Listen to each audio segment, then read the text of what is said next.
Natalie Harper stood in front of the towering glass building, taking a deep breath before pushing through the revolving doors. Westbrook Enterprises occupied 15 floors of prime real estate in the heart of Manhattan, and today marked her first day as a senior marketing strategist. At 28 years old, she had worked tirelessly to reach this point. The salary was more than she had ever imagined earning, and the opportunity to work with a company known for its innovative campaigns felt like validation of every late night and weekend she had sacrificed. The office buzzed with energy. Colleagues rushed past carrying tablets and coffee cups, their conversations filled with industry jargon and creative ideas. Natalie felt a thrill run through her as she settled into her new workspace. This was where she belonged. She dove into her work with enthusiasm, arriving before most employees and often being the last to leave. Her campaigns showed promise, her presentations were polished, and within weeks, she had earned respect from her peers. The CEO who noticed. Ethan Westbrook was not what Natalie had expected. At 34, he had inherited the company from his father and transformed it into something remarkable. Unlike the stuffy executives she had encountered at previous jobs, Ethan was approachable and genuinely interested in his employees' ideas. He had a way of making everyone feel valued, but Natalie began to notice that he paid particular attention to her work. It started innocently enough. Ethan would stop by her desk to discuss a campaign strategy, leaning against the partition as they debated color schemes and target demographics. His questions were thoughtful, his feedback constructive. Natalie found herself looking forward to these interactions, though she tried to convince herself it was purely professional admiration. One Thursday evening, as most of the office had emptied out, Ethan appeared at her desk with 2 takeout containers. He claimed he had ordered too much food and wondered if she wanted to share. They ate in the conference room, talking about everything except work. Natalie learned that Ethan loved old jazz music, that he volunteered at an animal shelter every other weekend, and that despite his success, he felt an enormous pressure to live up to his father's legacy. When professional becomes personal. The next few months transformed their relationship in ways neither had anticipated. What began as occasional after-work conversations evolved into regular coffee meetings at a small cafe 3 blocks from the office. Ethan would text her early in the morning with funny observations or articles he thought she would enjoy. During company meetings, they would exchange glances across the conference table, communicating entire thoughts without words. Natalie knew she was crossing a dangerous line. Dating her boss violated every professional boundary, risked her reputation, and could destroy the career she had worked so hard to build. Yet when Ethan finally kissed her one rainy evening as they stood under the awning of a bookstore, all her logical reservations dissolved. She kissed him back, feeling like she was falling off a cliff and flying at the same time. They kept their relationship hidden from everyone at work. It added an element of excitement but also constant anxiety. Natalie hated the secrecy, the way they had to pretend to be nothing more than colleagues during office hours. But when they were alone, when Ethan held her close and told her she was the most remarkable woman he had ever met, the complications seemed worth it. Their stolen moments became everything to Natalie. Weekend drives to the coast, where they could be themselves without fear of recognition. Late-night phone calls that stretched into the early morning hours. The way Ethan would find excuses to brush past her in the hallway, his hand briefly touching hers. She fell completely, hopelessly in love with him, and he seemed to feel the same way. He talked about their future, about eventually going public with their relationship, about facing whatever consequences came together. The unraveling. The change happened so abruptly that Natalie barely had time to process it.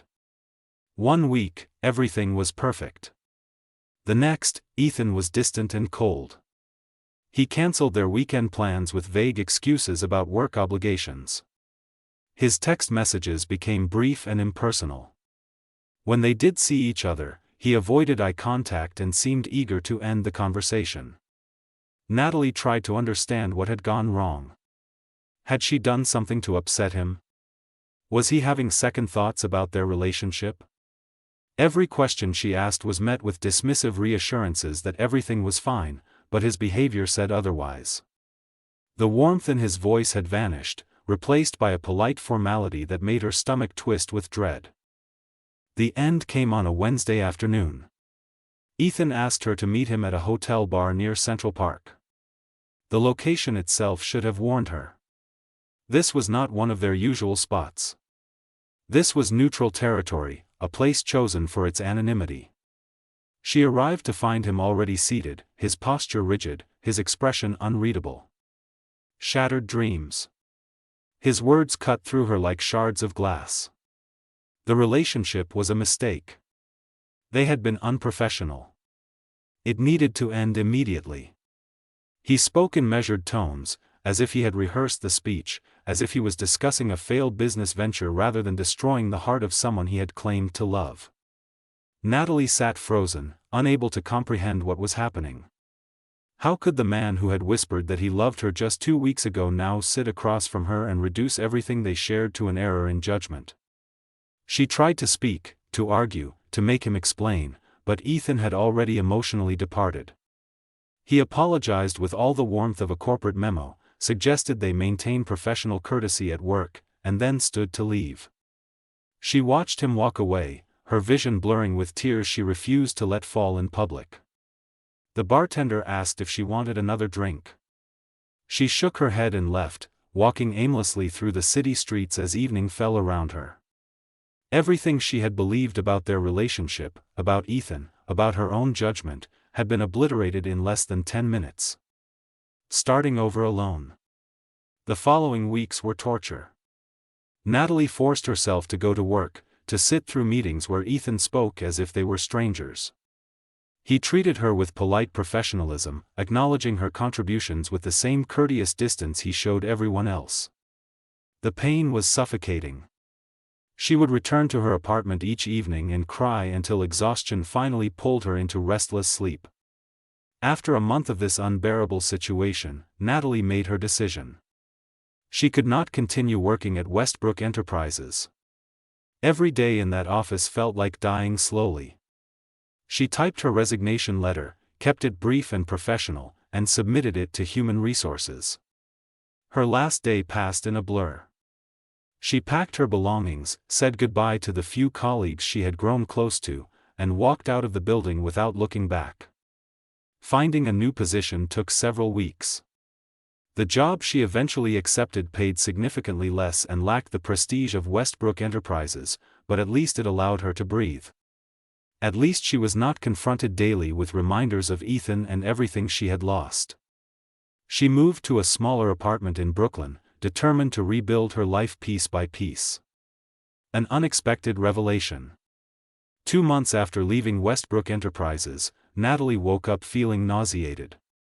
She attributed it to stress and the lingering emotional trauma of the breakup.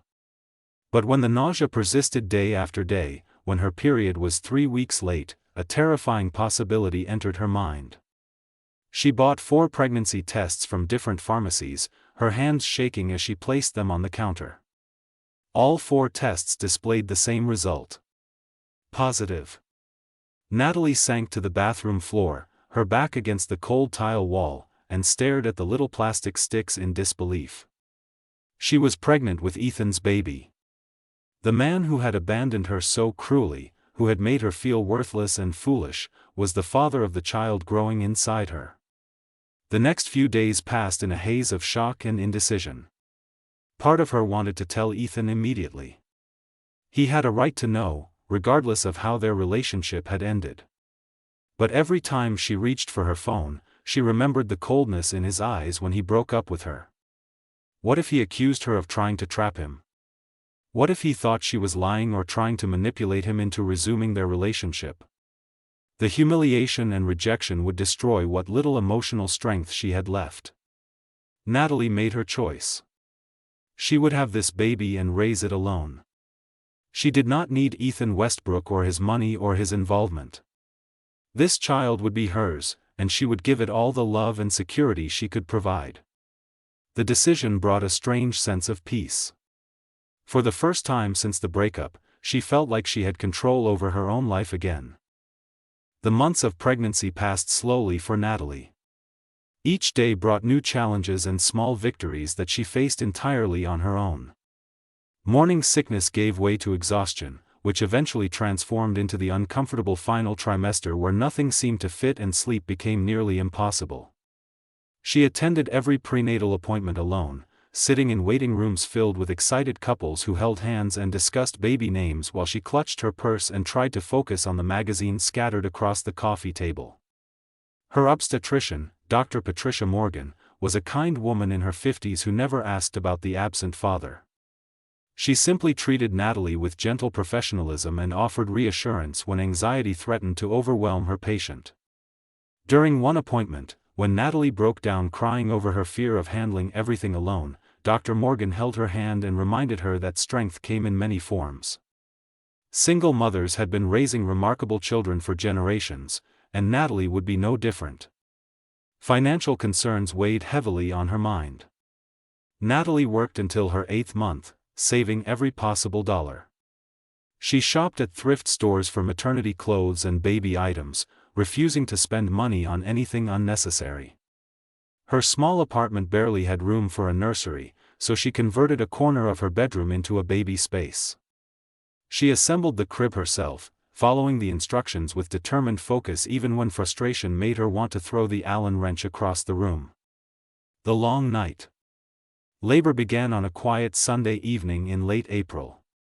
Natalie had been watching television, trying to ignore the persistent backache that had plagued her all day, when she felt the first real contraction. It started as a tightening sensation across her abdomen, uncomfortable but manageable. Then came another, stronger this time. She checked the clock and began timing them, her heart rate increasing with each wave of pain. By midnight, the contractions were 5 minutes apart. Natalie called a taxi, grabbed the hospital bag she had packed weeks earlier, and made her way downstairs. The ride to the hospital felt surreal. Street lights blurred past the window as she breathed through another contraction, her hand pressed against the car door for support. The driver kept glancing nervously in the rearview mirror, clearly worried she might give birth in his back seat. The hospital admitted her immediately. Nurses moved efficiently around her, checking vital signs and monitoring the baby's heartbeat. The pain intensified with each passing hour. Natalie had attended birthing classes and read countless books about labor, but nothing truly prepared her for the overwhelming intensity of it. She gripped the hospital bed rails, breathing through contractions that felt like they might split her apart. Dr. Morgan arrived around 3 in the morning, her calm presence immediately soothing some of Natalie's panic. She examined her patient and announced that it would still be several hours before the baby arrived. Those hours stretched into an eternity of pain and exhaustion. Natalie cycled through every coping technique she had learned, but eventually, she simply had to surrender to the process and trust that her body knew what to do. Meeting Mason. At 6:43 in the morning, as dawn light began filtering through the hospital window, Natalie gave one final push and heard the most incredible sound in the world. Her baby was crying. The noise was loud and indignant, full of life and protest. Tears streamed down Natalie's face as the nurse placed a tiny, perfect baby boy on her chest. He was beautiful. Dark hair covered his small head, still damp from birth. His face was red and scrunched up as he cried, his little fists waving in the air. Natalie touched his soft cheek with trembling fingers, overcome with a love so powerful it felt like her chest might burst. This was her son. After months of fear and loneliness and uncertainty, she was finally holding him. She named him Mason, a strong name that felt right the moment she thought of it. Mason had his father's features, something Natalie noticed immediately even through the haze of exhaustion and emotion. The shape of his eyes, the line of his nose, the small dimple in his chin. He looked remarkably like Ethan, and that resemblance caused a complicated mixture of joy and pain to twist through her heart. But she pushed thoughts of Ethan away. Mason was hers, and she would love him enough for 2 parents. The first weeks. Bringing Mason home was both thrilling and terrifying. The apartment that had seemed perfectly adequate suddenly felt too small and too quiet. Every sound Mason made sent Natalie into a panic. Was he breathing properly? Was he too hot or too cold? Was he eating enough? She barely slept those first weeks, constantly checking on him, adjusting his blankets, making sure he was safe. Jessica Chen, a former co-worker from Westbrook Enterprises who had become a genuine friend, stopped by frequently to help. She brought groceries, held Mason so Natalie could shower, and listened when exhaustion and hormones made everything feel overwhelming. Jessica never asked about the father, respecting Natalie's privacy even though curiosity must have burned inside her. Her friendship was a lifeline during those difficult early days. Despite the challenges, Natalie found unexpected joy in motherhood. Mason's tiny fingers wrapping around hers filled her with wonder. His sleepy smiles, even though everyone said they were just gas, made her heart melt. She would sit in the rocking chair at 2 in the morning, feeding him while the city slept around them, and feel a sense of purpose she had never experienced before. This little person depended entirely on her, and she would do everything in her power to give him a good life. A simple post changes everything. 3 weeks after bringing Mason home, Natalie sat in the afternoon sunlight streaming through her living room window. Mason slept peacefully in her arms, his face relaxed and content. The exhaustion of new motherhood had begun to ease slightly, and for the first time in months, Natalie felt something close to happiness. She looked down at her sleeping son and felt overwhelmed with gratitude that he was healthy and here and hers. On impulse, she reached for her phone and snapped a photo. Mason looked angelic in the soft light, his dark hair forming a little curl on his forehead, his tiny mouth slightly open as he breathed. Natalie opened her Instagram app, which she had barely touched in nearly a year. Her last post had been from before she met Ethan, back when her life was simpler. She uploaded the photo and typed a caption about new beginnings, about how this little person had transformed her entire world, about finding strength she never knew she possessed. She added a few hashtags about motherhood and new life, then hit post without thinking much about it. The phone went back on the table as Mason stirred slightly in her arms. She adjusted his blanket and kissed his forehead, completely unaware that her simple social media post was about to change everything. Sleepless in Manhattan. Across the city in his penthouse apartment overlooking Central Park, Ethan Westbrook stood at the floor-to-ceiling windows and stared out at the glittering skyline. It was past midnight, but sleep eluded him as it had every night for months. The view that had once filled him with pride now felt empty and meaningless. Success meant nothing when you had destroyed the one relationship that actually mattered. Breaking up with Natalie had been the biggest mistake of his life. His mother, Victoria Westbrook, had discovered their relationship through gossip from another executive's wife. She had confronted Ethan in his office, her face twisted with rage and disappointment. How dare he risk the company's reputation by having an affair with an employee? How dare he be so reckless and unprofessional? She had threatened to use every connection she possessed to ruin Natalie's career, to make sure she never worked in marketing again, to destroy her completely. Faced with his mother's fury and knowing her threats were not empty, Ethan had made the cowardly choice. He convinced himself that ending things was protecting Natalie, that she would be better off without him and his toxic family drama. But the guilt had consumed him ever since. He missed her constantly. Every woman he met seemed dull in comparison. Every accomplishment felt hollow without her to share it with. He had sacrificed his happiness and hers because he lacked the courage to stand up to his mother. Unable to sleep, Ethan picked up his phone and began scrolling through social media. He still followed Natalie's account, though he knew it was pathetic and wrong. She had not posted anything in months, and he checked her profile regularly, hoping for some sign of how she was doing. When he refreshed his feed and saw a new post from her account, his heart jumped. Then he saw the photo. A baby. Natalie had posted a picture of a newborn baby. Ethan's hands began to shake as he enlarged the image on his screen, studying every detail. The caption mentioned new beginnings and transformation. The timestamp showed she had posted it just hours ago. His mind raced through calculations and dates and possibilities. The baby had dark hair and delicate features that looked hauntingly, impossibly familiar. Ethan zoomed in on the photo, his breathing becoming rapid and shallow.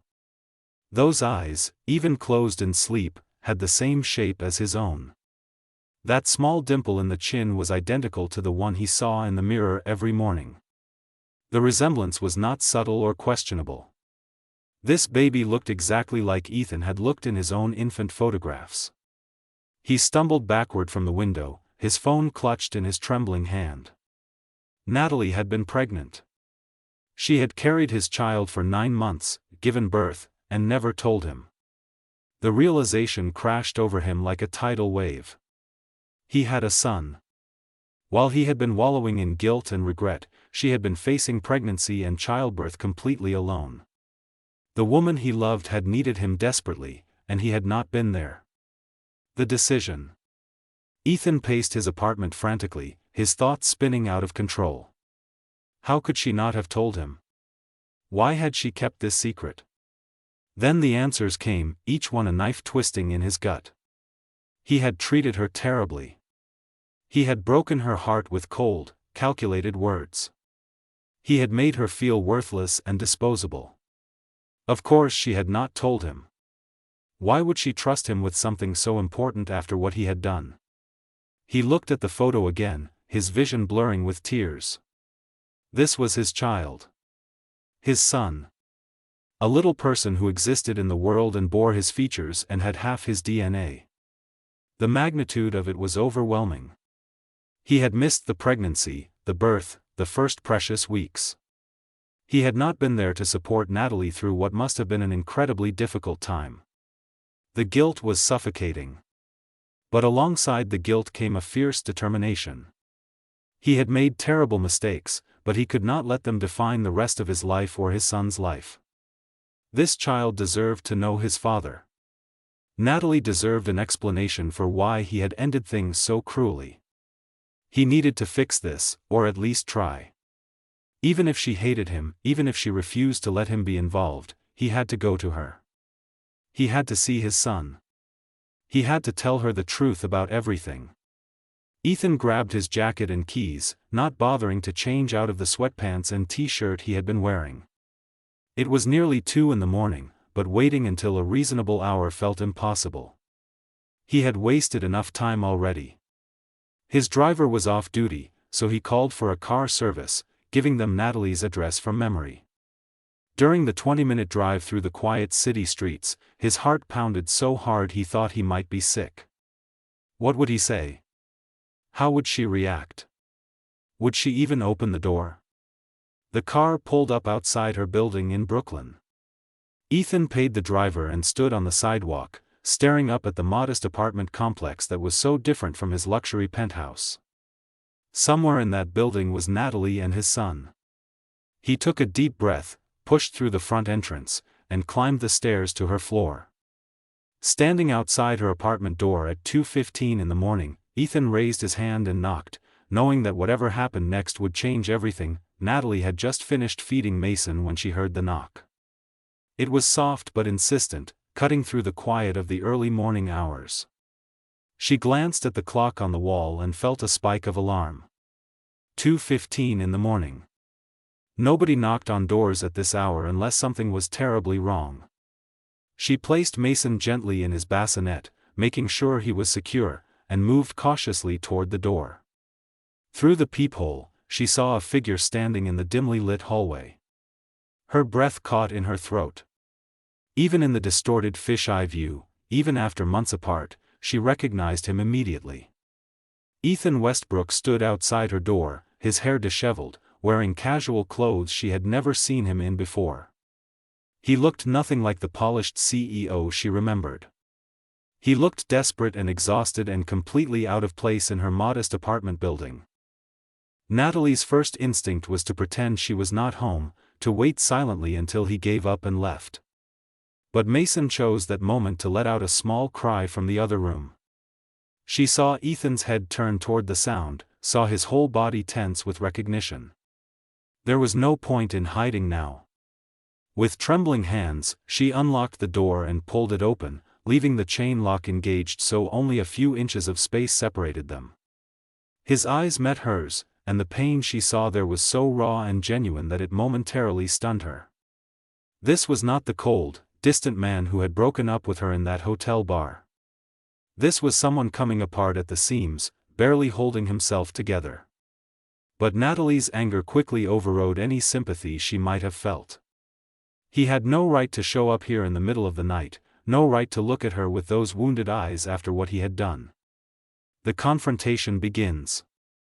Natalie's voice came out harder than she intended, sharp with months of suppressed hurt and fury. She demanded to know what he was doing at her apartment at this ungodly hour. Could this not have waited until morning, until a reasonable time when normal people conducted their business? But even as she spoke, she knew why he was here. The Instagram post. He had seen the photo of Mason. The realization of what was about to happen made her stomach twist with dread and defensive anger. Ethan's response was barely above a whisper. He asked about the baby. His voice cracked on the words, making them sound more like a plea than a question. He asked if the child in the photo was his son. The directness of it, the vulnerability in his tone, made Natalie want to both cry and scream. She considered lying, considered telling him to leave and never come back, but what would be the point? He had seen Mason's face. He knew the truth just by looking at the photograph. She told him yes. The word came out flat and emotionless, a simple confirmation of fact. Yes, Mason was his son. Yes, she had been pregnant when he ended their relationship. Yes, she had gone through the entire pregnancy and birth alone while he went on with his privileged life. She watched his face crumble as each truth hit him, watched him grip the doorframe as if his legs might give out beneath him. Ethan begged her to let him in, to let him see the baby, to give him a chance to explain everything. Natalie almost refused on principle. He did not deserve her consideration or her time. But Mason stirred again in the other room, his small sounds reminding her that this conversation was not just about her feelings. This was about her son, and however much she might hate Ethan right now, he was Mason's father. With great reluctance, she unhooked the chain and stepped aside, allowing him to enter her small apartment. Truth revealed. The apartment was tiny compared to what Ethan was accustomed to, but Natalie kept it clean and warm. Baby items were scattered around the living room in the organized chaos of new parenthood. Ethan's eyes went immediately to the bassinet where Mason slept, and Natalie watched him approach it slowly, as if moving toward something sacred and fragile. He stared down at the sleeping infant, his hand covering his mouth as tears streamed down his face without restraint. Natalie remained near the door, her arms crossed defensively across her chest. She told him he had 5 minutes to explain himself before she asked him to leave. Her voice was cold, protective, the voice of a mother guarding her child. She wanted to know why he had come, what he possibly thought he could say that would make any of this acceptable. Did he want to confirm his paternity and then disappear again? Did he want to offer her money to keep quiet about his son? Whatever he wanted, he needed to say it quickly and then go. Ethan turned from the bassinet, his face wet with tears, and the words began pouring out of him. He told her everything. About his mother discovering their relationship, about Victoria's threats to destroy Natalie's career using every connection the Westbrook family possessed.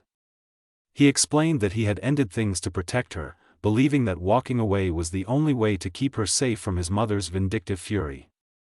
He had thought he was doing the right thing, the noble thing, but he had been a coward. He should have stood up to his mother. He should have fought for their relationship. Instead, he had broken both their hearts and abandoned her when she needed him most. The explanation hung in the air between them. Natalie processed his words, feeling a complicated storm of emotions. Part of her understood the impossible position he had been in, the fear of his mother's power and influence. Victoria Westbrook was known in business circles as ruthless and unforgiving. Her threats would not have been empty. But another part of Natalie remained furious. Ethan had made a choice, and his choice had been to hurt her rather than face his mother. He had decided her feelings were expendable. A mother's fury. Natalie's response came out in a torrent of pent-up pain and anger. She told him that his explanation changed nothing. Regardless of his reasons, he had abandoned her. He had made her feel worthless and foolish for believing he loved her. Then she had discovered she was pregnant, terrified and alone, with no idea how she would manage. She had spent 9 months attending appointments by herself, preparing for a baby by herself, going through labor with only hospital staff for support. She had cried herself to sleep countless nights, wondering how she would provide for Mason, wondering if she was strong enough to be a single mother. Every milestone of the pregnancy had been experienced in solitude. Every moment of fear and joy and uncertainty had been hers alone to bear. She had assembled furniture by herself, painted the nursery by herself, made every decision by herself. And where had Ethan been during all of that? Living in his penthouse, running his company, probably dating other women. He had been fine while she struggled through the most difficult period of her life. Natalie told him that she had considered reaching out to tell him about the pregnancy multiple times. Her hand had hovered over her phone so many nights, wanting to call him despite everything. But then she would remember the coldness in his voice when he ended things, the way he had reduced their entire relationship to a mistake. She had convinced herself that telling him would only lead to more pain, more rejection. She had decided that she and Mason were better off without him. Ethan listened to every word, his shoulders shaking with silent sobs. He did not try to defend himself or interrupt her. He simply stood there and absorbed the full weight of what his choices had cost her, what they had cost their son. When she finally finished, exhausted by the outpouring of months of suppressed emotion, he spoke again. His voice was thick with tears and regret as he told her she was right about everything. He had failed her completely. He had failed their son. He deserved her hatred and anger. A father's plea. But then Ethan looked back at the bassinet where Mason slept peacefully, unaware of the adult drama unfolding around him. Ethan's voice became steadier, more determined. He told Natalie that he could not change the past, could not undo the pain he had caused. But he wanted to be part of Mason's future. He wanted to be a father to his son. He wanted to support Natalie in any way she would allow. He understood if she never forgave him, if she never wanted a relationship with him again. But Mason deserved to know his father, deserved to have both parents in his life. Natalie felt her resolve wavering slightly. She had spent months preparing to raise Mason alone, had convinced herself that they did not need Ethan. But watching him look at their son with such overwhelming love and regret, she began to question her certainty. Mason did deserve to know his father. Children thrived with 2 involved parents when it was possible. Could she really deny her son that opportunity because of her own hurt and anger? She told Ethan that this was not a decision she could make at 2:30 in the morning while exhausted and emotionally overwhelmed. If he genuinely wanted to be involved in Mason's life, then they needed to have serious conversations about boundaries and expectations and how this would work. She needed time to think, time to process everything he had told her. She needed to make decisions based on what was best for Mason, not based on her feelings about Ethan. Ethan agreed immediately. He would give her all the time she needed. He would respect whatever boundaries she set. He provided his personal cell phone number, the one he rarely gave to anyone, and told her to call when she was ready to talk. Before he left, he asked if he could see Mason up close, just for a moment. Natalie hesitated, then nodded.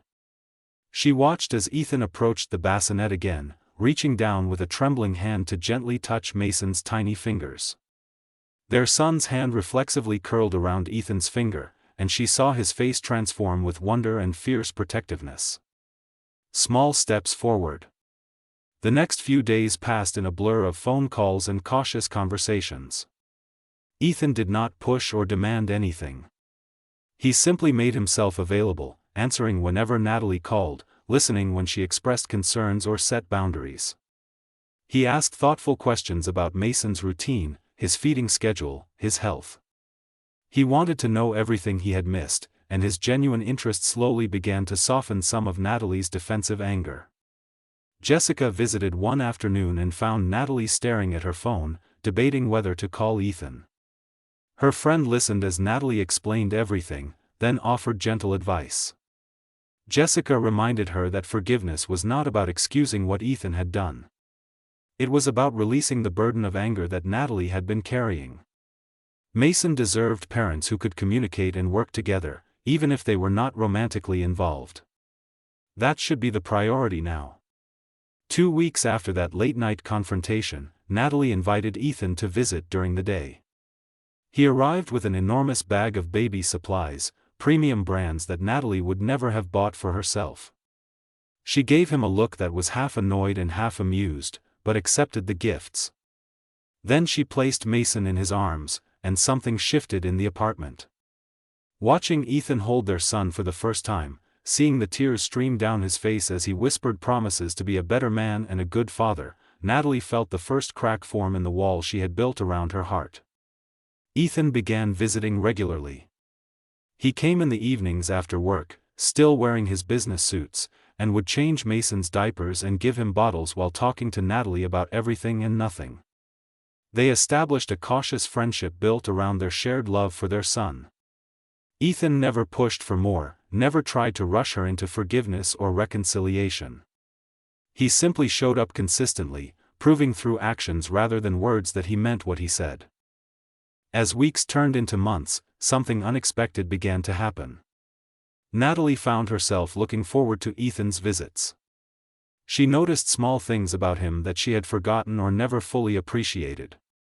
The way he sang off-key lullabies to Mason. The way he researched every aspect of infant care with the same intensity he brought to business deals. The way he looked at her sometimes when he thought she was not watching, with longing and regret and hope all mixed together. One evening, after Mason had fallen asleep and they sat together on the couch with cups of tea growing cold on the table, Ethan finally addressed the elephant in the room. He told Natalie that he had confronted his mother, had drawn clear boundaries about his personal life and Mason. Victoria had been furious, had threatened to cut him off from the family fortune. Ethan had told her to do whatever she felt necessary, but he would not allow her to control his life or keep him from his son. The rift with his mother was painful, but being part of Mason's life was worth any cost. Natalie felt something loosen in her chest as she listened. This was what she had needed all those months ago. Someone willing to choose her and their relationship over fear and family pressure. The fact that he was doing it now, for Mason, meant everything. She reached across the couch and took his hand, a simple gesture that made Ethan's breath catch with hope. She told him that she had not forgiven him completely, that trust would take time to rebuild. But she was willing to try. For Mason's sake, and maybe for their sake too. They had loved each other once, deeply and genuinely. Perhaps they could find their way back to that love, stronger and wiser from everything they had endured. It would not be easy or quick, but some things worth having never were. Ethan squeezed her hand gently, his eyes shining with gratitude and determination. He promised her that he would spend every day proving he deserved this second chance. He would be the partner she needed and the father Mason deserved. They would build a family together, one day at a time, one moment at a time. As they sat together in the quiet apartment with their sleeping son nearby, both of them felt something they had not experienced in a very long time. They felt hope for the future, and the possibility that broken things could indeed be mended with patience, love, and genuine effort. The road ahead would have challenges, but they would face them together this time, as they should have from the beginning.